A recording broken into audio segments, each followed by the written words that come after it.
Olá, Cacoalcast, estamos mais uma vez no ar para o estado de Rondônia inteiro. É mais uma grande satisfação ter você em nosso podcast, com a nossa audiência e dessa vez com mais um assunto bem relevante para o estado de Rondônia, para Cacoal, enfim, para todo mundo que está nos assistindo nesse momento.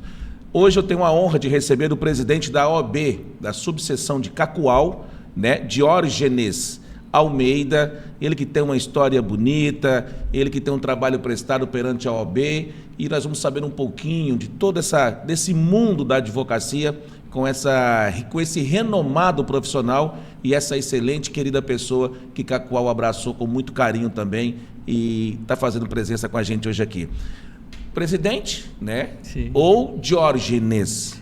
Diógenes. Pode ser Diógenes, pode do ser, presidente que fica... Pode ser Diógenes, Diógenes, obrigado por aceitar a gente. Eu que agradeço. Aceitar o nosso convite, aceitar o convite do Cacoalcast, para a gente estar desmitificando vários assuntos da advocacia, também incentivar as pessoas que têm vontade também de, por que não ser um renomado advogado também futuramente aqui na cidade de Cacoal. Eu que agradeço o convite, acompanho o canal de vocês, acho que vocês fazem um trabalho brilhante, com muita responsabilidade, sempre trazendo informação com seriedade, então acho que Cacoal precisa, o Estado, hoje não tem fronteiras, Essa tecnologia veio para disseminar conhecimento e vocês têm prestado esse serviço relevante, assisti vários aqui, pude acompanhar até o trabalho no último de um parlamentar que eu não conhecia, também foi um serviço relevante até para a democracia, Sim.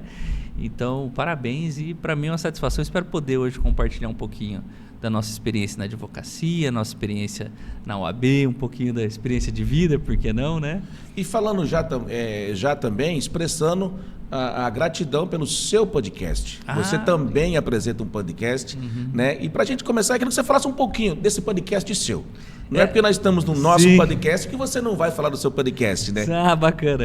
A ideia do AN Podcast foi justamente disseminar conhecimento na área jurídica e sempre trazer também pessoas que tenham uma vida que inspira, uma relevância, que podem compartilhar o seu exemplo de vida para inspirar outras pessoas. E eu acho que o conhecimento ele fomenta o desenvolvimento, ele permite o crescimento pessoal também das pessoas. Então, eu acho que é o mesmo trabalho que vocês fazem aqui. Eu acho que quanto mais multiplicadores de conhecimento, de boa informação, de notícias, de questões positivas, para a gente impulsionar a sociedade, é importante. Então, eu acho que veio na mesma linha de vocês. Nós também estamos no 10º episódio, então eu sei dos desafios que apesar que você é um grande comunicador de muitos anos, para mim já é um pouco mais difícil. Eu aceitei esse desafio e tem sido uma experiência muito bacana para mim também. Eu acho que você, aí entrevistando também, em toda a sua trajetória, você aprende muito também,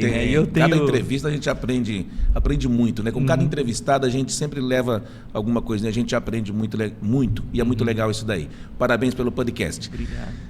Vamos falar um pouquinho sobre a pessoa do Diógenes. Até toda essa trajetória para ele chegar a ser presidente da subseção OAB de Cacoal, Hoje, caminho trilhado, estabilizado financeiramente, familiar, mas tem uma pessoa lá atrás, o Diógenes. Queria que você falasse um pouquinho. Você é natural de onde? E como que Cacoal te abraçou, essa paixão por essa cidade maravilhosa que é Cacoal? Eu sou cacoalense, nasci aqui em 85, meus pais vieram em 84, de Assis, interior de São Paulo. Meu pai é advogado, minha mãe começou como empresária no ramo de confecção, os mais antigos lembram, a Vera Design. E aí, futuramente, com o passar dos anos, minha mãe também acabou se interessando pela advocacia, cursou direito, e aí eu acho que até o meu interesse por direito surgiu de ver todo o trabalho do meu pai. Eu acho que eu acabei criando uma simpatia. Me recordo que eu estava na faculdade, na escola, no colegial, e eu já tinha lido Miguel Reale, é um clássico, um grande autor brasileiro. Ele tem um livro chamado Lições Preliminares de Direito. Eu estava na escola, mas já tinha lido Lições Preliminares de Direito, então e já trabalhava ali com meu pai, então a paixão veio desde pequeno. Eu me identifiquei já com os livros até técnicos e eu gostava muito de leitura. Eu nunca fui até falo às vezes em algumas palestras, eu acho que é importante compartilhar algumas experiências também. Durante o colégio, eu nunca fui um bom aluno, um dos melhores alunos e tal. Eu gostei muito de ler, então eu lia muito. Então tinha alguns autores da minha preferência. Depois teve aquela fase de adolescência que eu adorava Paulo Coelho, li todos os livros. Então tinha algumas literaturas que eu gostava. Mas não tinha algumas afinidades com algumas matérias, com biologia, física. E não que eu me orgulho disso. Mas a chave que eu acho que tem, o fato de eu gostar muito de ler, eu acho que está muito ligado com o que eu sou hoje. Direito é imprescindível que se leia.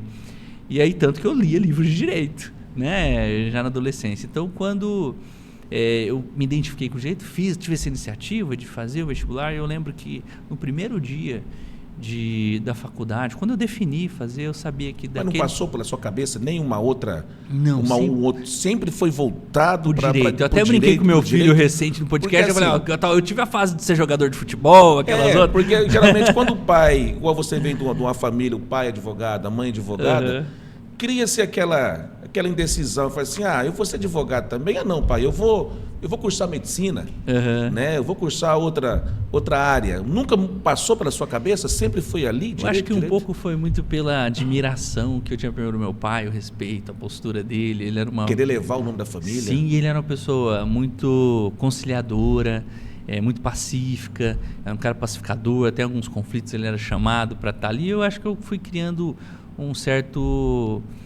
certa admiração e aquilo acabou refletindo. E aí eu vi que a minha linha de pensamento sempre estava alinhada com o que o direito defendia, né?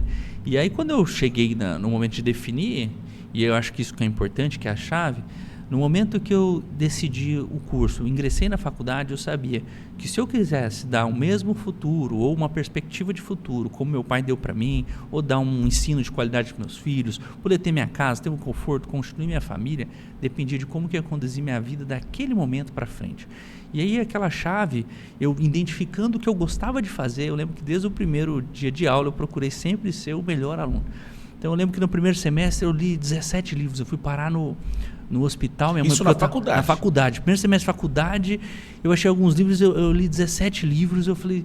Aí eu comecei a ter crise nessa época, eu só queria ficar em casa lendo, eu não saía, não fazia atividade. Depois, então assim, eu acho que foi mas eu acho que isso foi muito importante, me preparou para os desafios que... Isso foi um divisor de águas na sua vida? Foi, eu acho que ali foi onde eu identifiquei. E aí tem alguns momentos, né?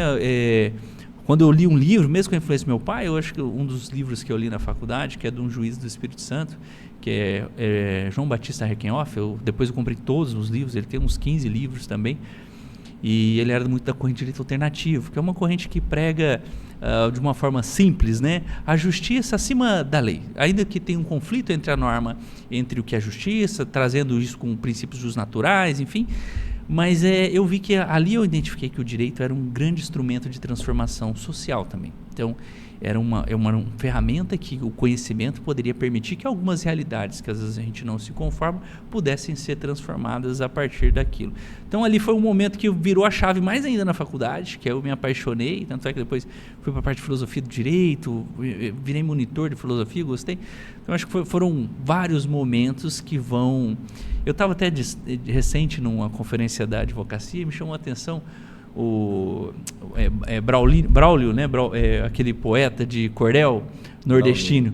O Braulio falou que assim que ele foi para a Bienal, aí ao vivo chegou um repórter da Globo News e falou assim: esse é o dia mais feliz? Você está o livro mais vendido aqui da Bienal, até o Harry Potter está atrás de você e tal. Aí ele ficou assim ao vivo, falei: não, esse não é o dia mais importante da minha vida. Aí o cara: não, como não? Aí ele falou: qual o dia mais importante? Né? Falou: o dia mais importante da minha vida foi quando eu estava. Aí ele falou a série, quarta série e tal, e uma professora perguntou o que eu queria ser e eu não sabia. Aí ela me deu um livro de poesia. E quando eu li, eu me apaixonei. Então, às vezes, pequenos gestos representam tanto.